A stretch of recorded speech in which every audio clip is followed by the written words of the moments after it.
اور اللہ سبحانہ تعالیٰ نے اس یونٹ پہ قرآن پاک میں اتنی نصیحتیں کی ہیں جس کی کوئی حد نہیں۔ اصل میں ہمیں مقصد جب چیزوں کے نہیں سمجھ آتے نا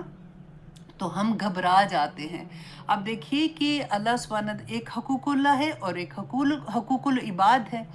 تو شادی کے بعد زندگی ویسی نہیں رہتی ہے جیسے ہم پہلے زندگی گزار رہے ہوتے ہیں۔ اب یہ بچی جو ہے ڈیفینیٹلی پہلے جاب کر رہی تھی، اس کی زندگی میں جاب تھی، پھر گھر آتی ہوگی، عبادت کر رہی ہے، نمازیں اپنی پڑھتی ہے، تسبیحات کر رہی ہوتی ہے۔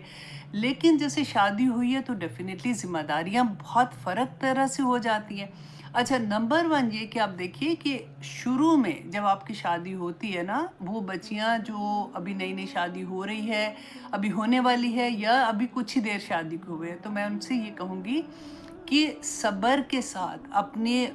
ارد گرد دیکھیں کہ کیا سچویشن ہے،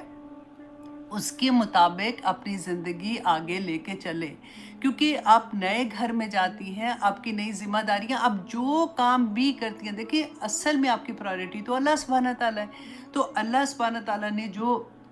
احکامات دیے ہیں، خاوند کے جو حقوق ہیں، اس گھر میں آپ کا جو حق ہے، آپ اپنے حقوق پورے کرتے ہیں، وہ بھی عبادت ہے۔ آپ اگر صبح اٹھ کے ناشتہ بنا رہی ہیں، اس کے بعد آپ صفائی کر رہی ہیں، اس کے بعد آپ کھانا پکا رہی ہیں، یا پھر آپ کے بچے ہیں جن کے تھوڑی دیر ہوگی شادی کو، چھوٹے بچے ہیں، ان کے ساتھ بزی ہیں، کچھ اسکول گئے ہیں، انہوں نے آنا ہے، ان کے لیے کھانے کا انتظام کر رہی ہیں، کپڑے دھو رہی ہیں، کپڑے سکھا رہی ہیں، استری کر رہی ہیں، یہ ساری چیزیں عبادت ہوتی ہیں۔